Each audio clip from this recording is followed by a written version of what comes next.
Hello and welcome back.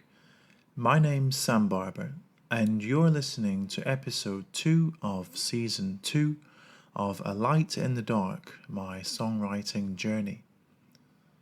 Over the past 2 months, since my last podcast, I've been quietly building my social media profiles, finalizing the details of my first book for children, The Litterbug, reading, reflecting, and working on new song projects.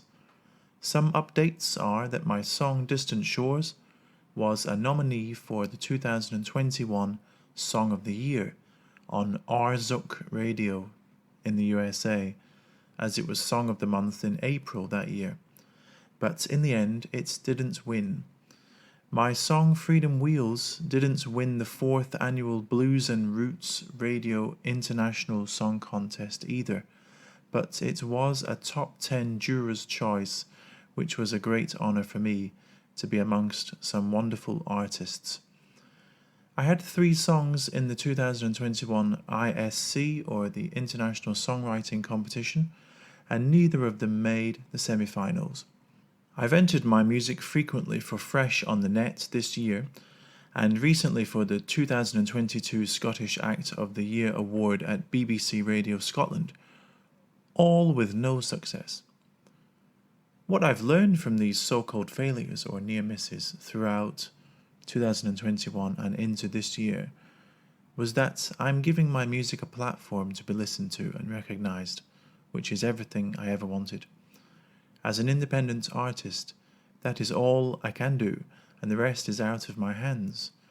After all, when you set a bird free, it is up to the bird to open its wings and fly.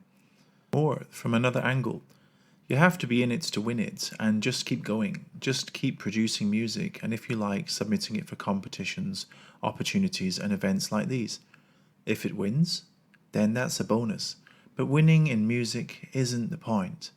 Music is about sharing, in my opinion, and it's not a competition. In late January this year, my YouTube channel, Teacher Ham, reached a landmark of 2 million views, which was a great privilege for me.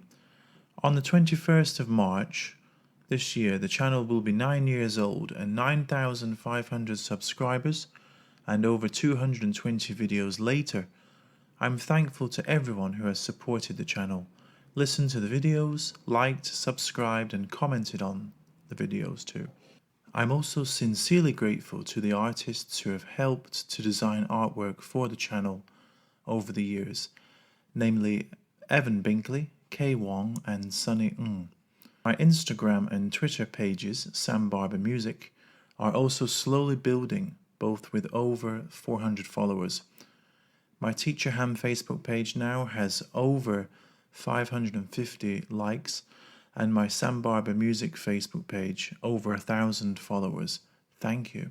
My debut children's book, The Litterbug, will be published in both paperback and ebook formats very, very soon, so please watch this space for more news of where you can purchase the book. I believe it would be a great addition to any school library or bookshelf, and that it would be a firm favourite with children of all ages. The story is set in Hong Kong, but will appeal to anyone with a love for nature, environmental protection, magic, and adventure. The book launch will be taking place on my Teacher Ham YouTube page, and I'll be posting updates and news across all my social media pages in the weeks running up to the big day. Stay tuned. Right, seeing as you're now back up to date, let's pick up where we left off last time and go back all the way to April 2020 and look at today's offering, which is a focus on the recording process and stories of some of the other tracks of the album. After I received the first track, Unicorn, back from mastering engineer Pete Mayer and shared and discussed it with producer and friend Stevie Bull, it served as the inspiration to continue with the rest of the album in the same manner. I continued to learn on the job with regards to recording, on the advice of Stevie, and often recorded either late at night during weekends or early in the morning. The voice sounds different at different times of the day, and I learned not to record for long periods of time in order to take care of my main instrument, my voice, as of course I needed my voice for my teaching as well, so it was important to treat it with care. In May 2020, I wrote Growing Pains, which became track 4 of my album. This song was different from the others I'd written up to that point and seemed to sum up the mood of what many people must have been feeling in the early days of lockdown. I wrote it partly both from my perspective and that of others less fortunate. However, with just a basic acoustic guitar and vocals, it was really just a skeleton of a song, and to be quite fair, quite dull and boring. It needed something else to spark it into life, something that I couldn't do only by myself. It was at this point I thought about collaborating with others on the album, to add extra layers to the songs in ways I couldn't, to make it more real, authentic, alive, and fun. The first 3 songs recorded, Let's Join Hands, Unicorn, and Sycamore Street, were all done primarily by myself and Stevie. They marked the first wave of recordings and approach. The second wave, i.e. the other 6 songs involved, are the musicians coming in, recording electric guitars, backing vocals, cello, and soprano saxophone, respectively. This collaboration was crucial for the overall success and sound of the album, and was a joint decision by Stevie and myself, as we were both looking to expand the horizons and potential of the songs by adding extra colour, variety, and flair. When I invited my friend Paul Roth, a multi-instrumentalist, singer-songwriter and producer, to add electric guitars to Distant Shores, So Near Yet So Far, Growing Pains, No Need to Talk, and Freedom Wheels, his playing elevated the songs to a whole new level. Along with his intelligent and creative backing vocals and harmonies, he managed to tap into what each song needed guitar-wise, a sign of a great and intuitive musician. Paul operates under the name of Paul Roth Music on social media and is based in Hong Kong. He is also bassist with the acclaimed Hong Kong band Esimorp. A friend of Stevie's, Billy Houston, added cello to the first 2 tracks, Distant Shores and So Near Yet So Far, and gave them a real authentic Celtic touch, along with that tinge of melancholy folk that pervades the message of the 2. A friend of mine in Hong Kong, Dennis Lai, a versatile musician and veteran of the Hong Kong scene, added some soulful saxophone playing to track 7, Love Is in Our Hands. His playing was a special moment in the album and really captured the essence of the joy of that moment in a joyful song, delivered in a way only a soprano saxophone can. Throughout the input of all these wonderful musicians, I detailed what I would like to hear musically and then let each of them express themselves in their own way. I often requested re-recordings and slight edits if I felt something was not quite right, as my ear became more assured and attuned to the sounds I wanted. Songs on Let's Join Hands were written by myself. I do think co-writing is definitely something I'd like to consider for some songs on my second album onwards, along with a greater plethora of live instruments, including more folk and Celtic sounds. Growing Pains, it went on to experience great success commercially, more so than the other songs on the album.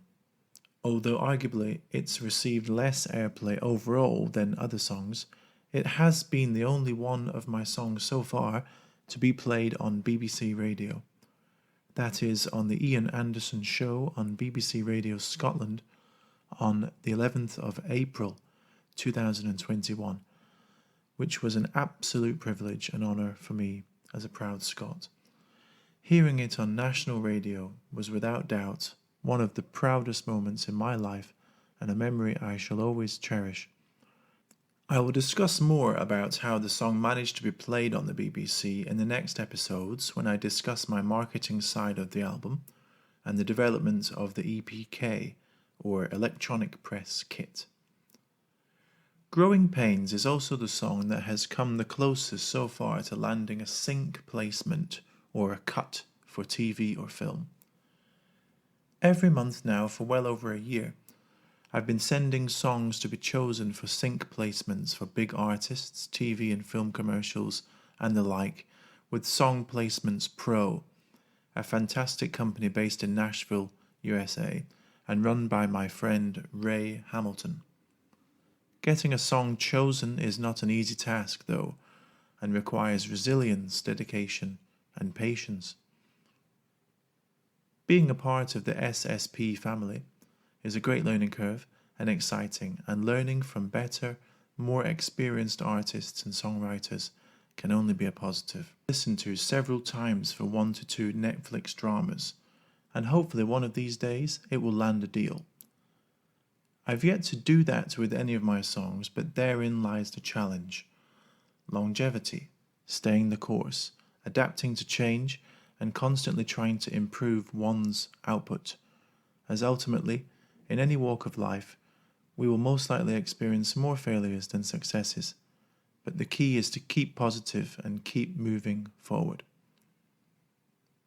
Another song from the album is track 5, No Need to Talk, which Paul Roth later told me was his favourite from the whole album. This is interesting, because before I even recorded Unicorn in April of 2020, I'd laid down vocal and guitar tracks for No Need to Talk and forgotten about them, put them to one side. Initially, I didn't think about including the song on the album, as at the time, I personally was not a great fan of the song. It was only until I shared it with Stevie that he encouraged me to include it. When Paul heard it, he loved it and added wonderful guitars and harmonies to it. No Need to Talk was really the first song I wrote for a specific market, for commercial use, and unlike my other songs up to that point, not necessarily from a personal or emotional viewpoint. What I learned from this experience was just because I might not be that keen on a song that I've written, it doesn't mean that others will feel the same way, and vice versa. If I love a song that I've written, it doesn't mean that will necessarily translate to other people. The important thing is, though, to have faith in your writing and think objectively when doing so. People take different things from different songs. That's why in order to appeal to more people, we have to try and write in different ways. Well, that's all from me for this episode, folks. I hope you can tune in for episode 3 next time, where I'll start to talk about the processes of developing the EPK and building interest in the album launch. All very exciting stuff. If you'd like to support the show, there are many ways to do so. You can subscribe to my Facebook, Twitter, Instagram and YouTube pages for more updates, and join my Facebook group Sam Barber Music. Also, if you'd like to ask a question about this podcast or previous ones, or anything at all, you can email me at sambarbermusic@gmail.com. Your songwriting experiences, and I'm also available for co-writing opportunities via Zoom. If you like my music, you can download directly from my new website, www.sambarber.com, or from my Here Now page, sambarber.herenow.com. You can also make a donation via my PayPal tip jar link. Support is sincerely appreciated. Believe in yourself, believe in your songs, believe in your message. Enjoy the journey. Until next time, take care and stay safe. Thank you for listening.